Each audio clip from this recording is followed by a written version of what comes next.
네, 월가에서 나온 말들로 시장 상황 파악해 보도록 하겠습니다. 네, 소장님 오늘도 여러 가지 이야기를 준비해 오셨는데 좀 내용이 오늘 좀 다양한 편인 것 같아요.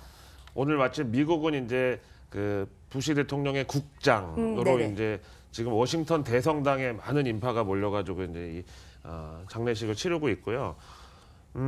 오늘 또 새벽에 마침 나오는데 눈이 오더라고요. 그래서 참 그랬나요? 지금도 약간 좀 서울 지역에 내리고 네. 있는데 뭐 여러 가지로 좀 분위기는 지금 고요합니다만 어쨌든 우리는 시장 관점에서 봤을 때는 올해 연말까지도 이거 쉽지 않겠다 좀 이런 생각이 사실 들기도 해요. 눈과 같은 하얀색 오늘 의상을 입으셨는데. 네, 그래서 제가 24일 날도 화이트 크리스마스를 기대하며 하얀색을 한번 입어보도록 하겠습니다. 마음대로 하세요.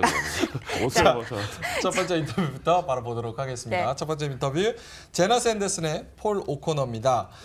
연말 앞두고 상처투성이 투심, 1월 효과 등 새해 증시에 대한 자신감도 떨어지는 중이다. 저는 이 노래가 생각나요. 상처를 치료해줄 사람 어디 없나. 가만히 놔두다가 끊임없이 덮나. 저만 모르는 노래인가요?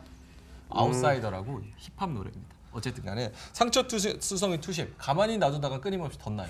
위원님하고 같이 연령대가 엮였는데. 자, 이건 어리둥절한 표정을 잠 좀 깨세요, 의원님. 나는 가만히 있는데 왜 나를 해가지고 진짜 상처투성이 투심이라는 게 정말 공감이 되는 게 사실 10월 달에 시장이 한번 녹아내렸잖아요. 네. 그때 이제 이미 개인들은 뭐 거의 중상을 입었는데 중상 입어가지고 기부스 풀러 병원 가다가 또 교통사고로 차에 치인 그런 격인데 제가 아는 분은 진짜 이런 분이 있더라고요. 네. OCI를 42만 원에 들어갔대요. 네. 어제 기준으로 10만 5천 원인가 했거든요. 그래서 한국 주식은 나랑 인연이 안 되나 보다 해서 올해 어린이날 다음 날 증권사 가가지고 애플, 아마존, 테슬라를 샀대요. 그리고 그분이 사면 팔 때인가요? 와, 그다음에 또 예. 작년에 자기가 파주에 땅이 있는데 그걸 팔아가지고 평택 미군 기지 이전하는 자리에 또 상가를 샀대요. 네. 근데 지금 막 미군 철수하라고 그러는데 이 지금 상태가 어떻겠어요? 장도 안 좋은데 좋은 얘기만 하시죠. 그분 한번 모셔서 저희 글로벌랩이 약간 그 회생 프로젝트 같은 거 한번 해드려야 되는 거 아닙니까? 제가 무슨 뭐 짠한데. 골목 식당에 백종원 씨도 아닌데 저희 라이징 스타가 조금 일찍 나왔으면. 그러면 그분을 구제해 줬을 수 있을 것 같은데 하여튼 그야말로 상처투성이의 투심인데 진짜 그야말로 상처를 어루만져 줄 사람이 트럼프일지 제롬 파월일지 우리 문재인 대통령일지 좀 지켜봐야 되겠습니다. 이렇게 되면은 산타랠리나 1월 효과에 대한 의구심도 커지다 보니까 좀 미리 선제적으로 주식을 사고 좀 의욕적으로 시장에 뛰어드는 사람들의 어떤 욕구도 같이 꺾일 수 있다는 그런 생각을 하게 되는데 또 이것도 이제 전략적 사고로 보면 그런 증시 격언 있잖아요. 거리가 피로 물들었을 때 주식을 사라. 예. 너무 좀 과하지 않나요? 뭐 그렇긴 한데 맞는 뭐 틀린 말은 아니니까요. 어쨌든 뭐 1월 효과가 없으면 2월이라도 기다려 봐야 되겠죠. 근데 내년에 지금 아무리 못해도 금리 인상 2번 한다는 거잖아요. 네. 그죠. 그럼 이제 3월하고 6월이 어느 정도 이제 이 확률이 높은데 뭐 그거를 뭐 본다고 하면은 뭐 1월보다는 뭐 2월이 뭐 더 중기 관점으로 봤을 때는 장이 좀 좋지 않나 뭐 이런 생각도 하게 돼요. 그래서 뭐 1월에 주춤하더라도 좀 지켜볼 필요는 있겠네요. 자, 계속해서 브렉시트 관련 이야기도 좀 해보도록 하겠습니다. JP모간의 말콤 바르라는 분이 말씀하셨네요. 노 브렉시트 확률이 40%대다. 최악은 노딜 브렉시트 확률이 10%. 파운드와 모든 가능성 반영 강세.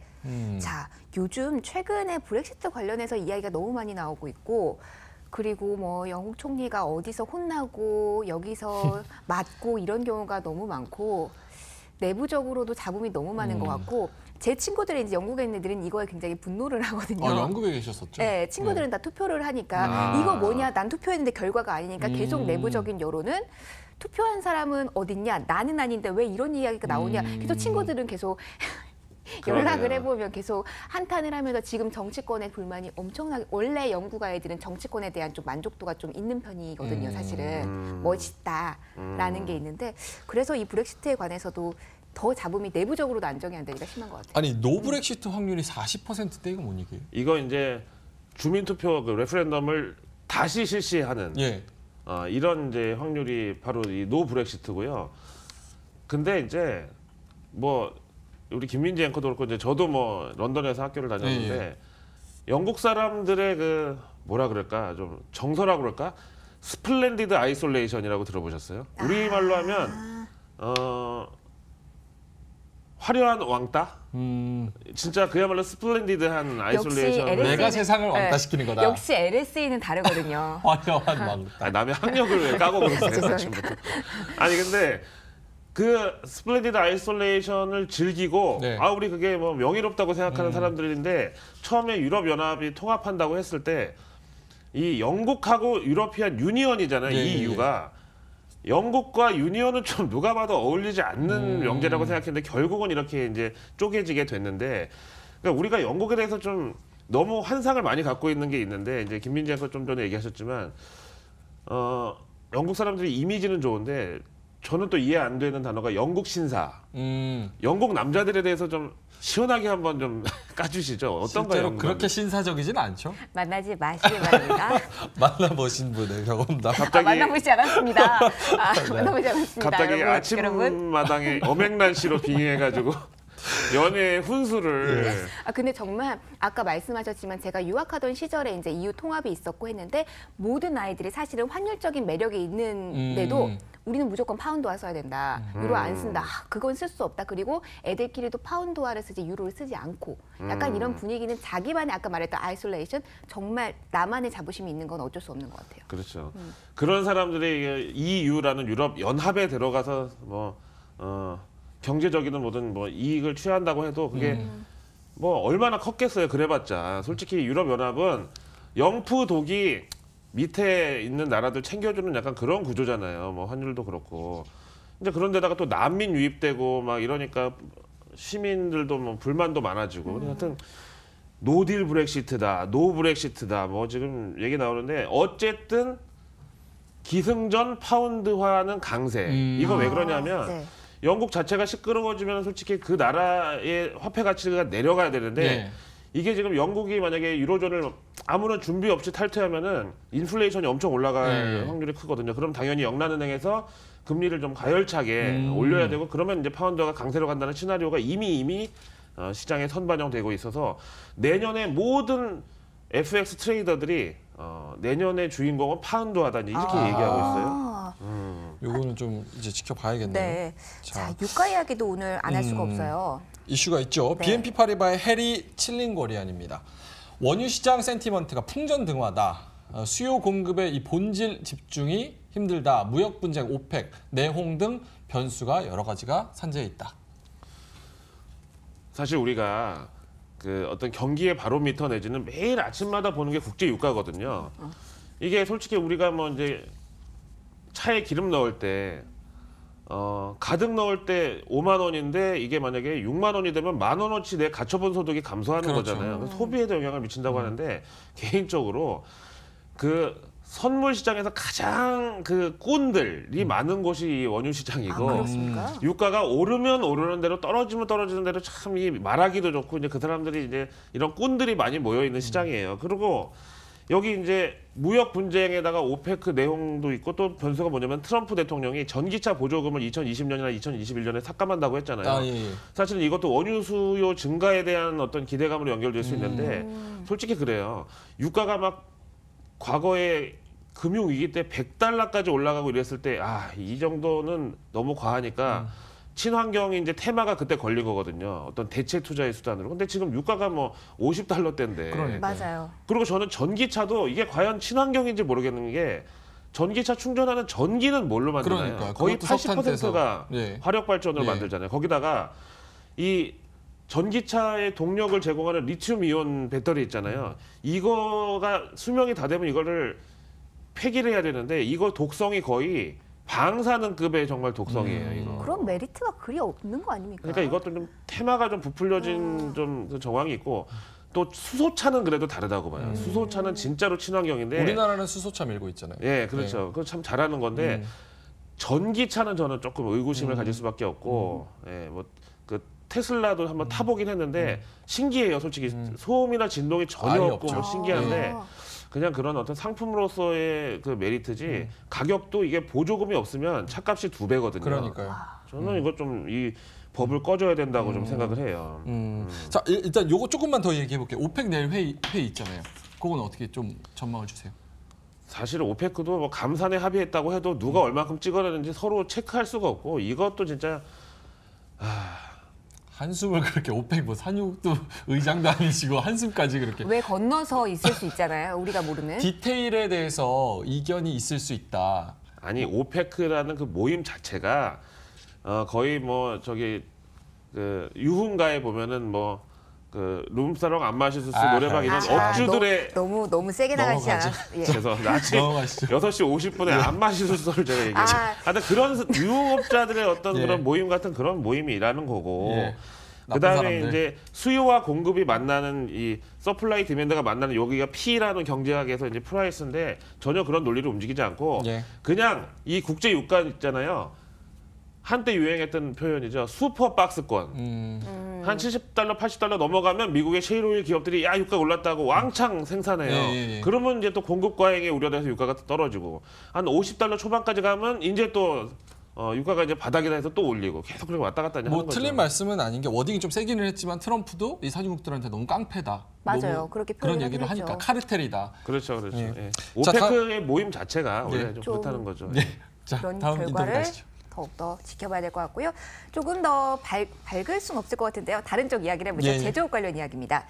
IHS 마르키트 조셉 헤야즈 님입니다. 일본의 PMI 6개월 연속 확장세, 10월 서비스 6개월 만에 최고치, 4분기 GDP 강력한 상승 전환 기대. 우리 일본의 제조업은 사실 많이는 안 본 편이었던 것 같아요. 미국하고 중국 거를 더욱더 PMI 하면 더 몇 시에 발표되지? 시장 어떻게 움직이나? 이렇게 주시를 하지. 일본은 좀 관심 그동안은 바뀌었던 것 같아요. 그러니까요. 그랬었죠. 그런데 우리가 이제 라이징 스타에서 일본을 굉장히 이제 비중을 크게 놓고 예, 예. 있잖아요. 거의 미국하고 일본을 저희는 G2로 취급하고 있는데 저는 솔직히 새해 글로벌 증시 그리고 글로벌 경제에 대해서 봤을 때 일본에 대한 기대감이 굉장히 크거든요. 그래서 지금 우리 라이징 스타에도 미국하고 똑같은 비율로 이제 편입을 해놨는데 일본의 서비스 PMI가 26개월 연속으로 50선 위에 있는 경기 확장세를 기록하고 있고 그다음에 이제 10월 같은 경우는 수치가 거의 6개월 내 최고치 올 들어서 두 번째로 높게 나왔단 말이에요. 요즘 일본 가면은요 중국 관광객들이 진짜 막 싹쓸이 쇼핑의 원조를 거기서 보여주고 있고 그다음에 일본 내수 경기도 요즘 굉장히 좋아요. 일본이 잃어버린 10몇 년 동안 진짜 다이어트하고 정신무장하고 막 체력 단련하고 그래가지고 진짜 일본 기업들 경쟁력도 좋고 저는 일본에 대한 기대감이 큰데 문제는 이제 성장이 아직까지도 살아나지 못하고 있다는 거고 3분기에 마이너스 0.3% 나왔잖아요. 네. 그만큼 기저효과 등이었고 4분기 GDP는 좋을 것이고 일본 수출주, 대기업, 제조업 다 어쨌든 연말 랠리는 아시아에서 유일하게 일본만 있지 않을까 이런 기대감을 갖고 있어요. 자, 일본 얘기 조금만 더 해볼게요. 네. 자, BOJ 총재입니다. 일본은행 총재 구로다 하루이코 얘기입니다. 고령화가 이 중앙은행의 심각한 도전이다. 경제 성장, 부채, 소득 불균형 유관하다. 2019년 일본 개최 G20 의제로 올린다. 어떻게 보면 성장과도 관련이 좀 있는 내용 같아요. 진짜 인구가 3억 3천만 명인 미국의 성장률이 3%가 넘는다는 건 네. 진짜 서프라이즈인데 대단한 거죠. 예, 근데 일본이나 우리나라도 그렇고 GDP 성장률이 자꾸 이제 수치상으로 뭐 너무 낮으니까 과거에 대비해 가지고 안 좋은 것처럼 우리가 부정적인 어떤 상대 평가를 예, 예. 하는데 이제는 약간 저성장에 우리가 익숙해질 필요가 있다는 거고 이분이 이제 그야말로 고령화의 아이콘이에요. 전 세계 중앙은행장 가운데 제가 봤을 때 나이가 제일 많은 분인 것 같은데 44년생. 44년생. 우리나라 그 뽀빠이 이상용 씨하고 동갑이고 예. 헐리우드에는 마이클 더글라스하고 동갑이에요. 그래요? 그렇게 하니까 확 와닿네. 75살이신데 엄청 정정하세요. 정정하다는 표현 자체가 아니 맞잖아요. 이미? 예, 너무 44년생인데. 그 늙었다는 거를 전제에 두는데 하여튼 그 2019년 G20 정상회담이 도쿄에서 열리기로 예. 돼 있거든요. 그때 이제 핵심 의제로 고령화를 꼽겠다는 거고 뭐 그만큼 어떤 일본의 양적 완화는 앞으로 더 지속될 것이다 이런 어떤 좀 밑밥을 깔아놨다고 이제 볼 수가 있겠죠. 그래서 동경대 경제학과 나와가지고 이분이 옥스포드 또 우리 같은 영국에서 경제학 대학원을 나왔는데 참 그때 당시에 옥스포드 대학원을 그것도 경제학과를 동양인이 갔다는 거는 진짜 대단한 거예요. 그렇죠. 진짜 영국은 아직까지도 좀 공공연히 좀 레이시즘이 있잖아요. 그런데 있죠.